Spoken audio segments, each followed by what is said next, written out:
بخشش از دیدگاه TA چی هستش؟ بخشش این هستش که ما بیایم کینه هایی که در روح و روان و جسممون هست رو بریزیم دور برای اینکه راحت تر زندگی کنیم. و به این نکته توجه داشته باشید تکنیک هایی که ما در مورد بخشش میگیم به درد مسائل ارتباطی که در حال حاضر با اون در چالش هستید نمیخوره. برای این مسائل در حال حاضرتون باید از تکنیک های حل مسئله استفاده کنید. و اینکه بخشش چی نیست؟ بخشش این نیست که ما قبول کنیم طرف مقابل اشتباه نکرده. بخشش این نیست که ما قبول کنیم که به رابطه برمیگردیم.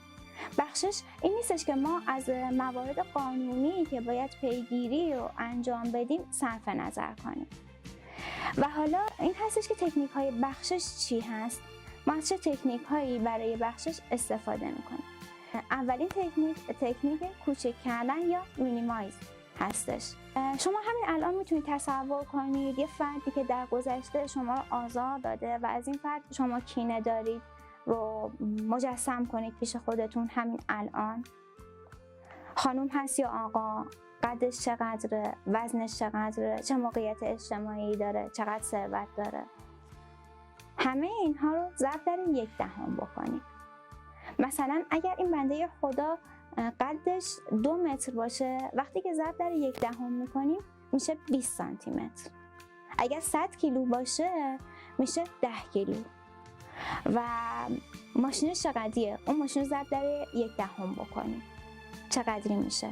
حالا تصور کنید توی همین اتاقی که نشستید ایشون از در وارد بشه، شروع به داد و بیداد بکنه. چی میبینید؟ آیا میشه از این آدم کینه‌ای به دل داشت؟ تکنیک دوم این هستش که ما بیایم خودمون رو در برابر موضوع بزرگ کنیم. اون مسئله‌ای که برای شما اتفاق افتاده و شما ازش کینه به دل گرفتید، در چه سنی برای شما اتفاق افتاده؟ چقدر ازش گذشته؟ و الان شما نسبت به اون موقع چقدر بزرگ شدید و توانمند؟ اگر با همه تجربه‌ای که همین الان دارید اون فرد بیاد و بخواد شما رو مورد آزار و اذیت قرار بده، آیا میتونه؟ با همه تجاربی که دارید فکر نکنید که اون زمان رو تصور نکنید، الان رو تصور کنید. میتونه اون فرد به شما دوباره آسیب برسونه؟ قطعاً نمیتونه. سومین تکنیک بخشش چی هستش؟ سومین تکنیک این هستش که ما بیایم اون اتفاقی رو که برامون افتاده بازخوانی ماجرا کنیم. یعنی اون هیجانات، اون اصطلاح عامیانه پیازداغش رو ازش بگیریم. مثلا شما سوار اتوبوس شدید و کیفتون رو زدن. وقتی میخواید برای دیگران صحبت کنید، تعریف بکنید، چی میگید؟ آره اینجوری شد، اینقدر مدرک توش بود، اینقدر دنبالش دویدم، اینقدر اینجوری شد. ولی بازخوانی ماجرا چی هستش؟ این هستش که من رفتم سوار اتوبوس شدم، حواسم نبود، کیفمو دزدیدن، انقدر مدرکم توش بود. یه حالت مکانیکی توضیحش بدید، هیجانات رو ازش بردارید. یکی دیگه از تکنیک های بخشش این هستش که ما قبول کنیم طرف مقابلمون بیشتر از این بلد نبوده، تربیت مناسبی نداشته، سطح فرهنگی که داره، تحصیلاتی که داره، موقعیتی که داره. و گاهن هم این افراد مثلا ممکنه موقعیت خیلی خوب رو داشته باشن، تحصیلات بالایی رو داشته باشن، ولی اینکه چقدر رشد اخلاقی در رو اتفاق افتاده، اینها رو مد نظر قرار بدیم. و اینکه بیشتر از این فرد بلد نبوده. ما در روانشناسی رشد یک مبحثی رو داریم به اسم رشد اخلاقی، مثل رشد فیزیکی. و متاسفانه افراد تمام جوامع به بالاترین حد از رشد اخلاقی نمیرسن. بالاترین حد از رشد اخلاقی چی هست؟ قانون طلایی روابط. اون چرا واسه خودت میپسندی برای دیگران هم بپسند. اینها به این رشد نرسیدن، ناتوان هستن. اگر یه نفر پا نداشته باشه شما ازش انتظار دارید که بدوه؟ و اگر یک نفر هم به بالاترین حد از رشد اخلاقی نرسیده باشه، از نظر اخلاقی معلول محسوب میشه.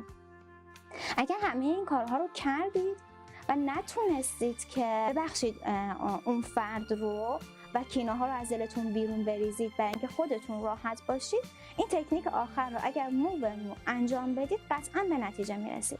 تکنیک آخر چی هست؟ نوشتن نامه. و توجه داشته باشید این نامه رو قرار نیست به دست اون فرد برسونید، شما ولی قراره یک نامه‌ای برای اون فرد بنویسید. اولین قسمت این نامه این هستش که باید عنوان داشته باشه.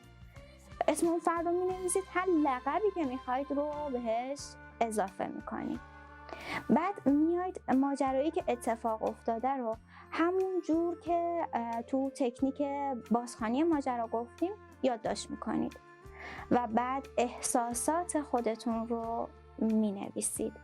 توی قسمت بعدی می‌نویسید که دوست داشتید که چه اتفاقی برای اون آدم بیفته و بعد عنوان میکنید که این آدم بیشتر از این بلد نبوده. بعد از اون عنوان میکنید که شما دیگه الان یک فرد بزرگ شدید، نسبت به اون موقع چقدر رشد کردید و بزرگ شدید. از همون تکنیک دوم که بزرگ کردن خودتون در رابطه با اون موضوع هستش. و قسمت آخر اعلام موضع کنونیتون. من تو رو بخشیدم، ولی آیا میخوام به رابطه برگردم یا نمیخوام؟ من بخشیدمت، آیا میخوام ببینمت یا نمیخوام ببینمت؟ وقتی که این نامه رو نوشتید و تموم شد، مرحله بعدی شروع میشه. مرحله بعدی چی هست؟ اینکه در طول یک هفته، یعنی 7 روز پشت سر هم، روزی 10 بار واو به واو این نامه رو میخونید و وقتی که 70 بار در روز آخر، این روز هفتم تموم شد خوندن این نامه، میایید و اون رو توی سینک ظرفشویی آتیش میزنید. اگر این کار رو انجام بدید مو به مو، قطعا به اون نتیجه‌ای که میخواید میرسید. به این موضوع توجه داشته باشید. وقتی ما یک کینه‌ای رو از دیگران به دل داریم، مثل این میمونه که یه گونی لجن رو گرفتیم پشتمون و هر جا که داریم میریم همراه خودمون میبریم. لطفاً این گونی لجن رو بذارید زمین.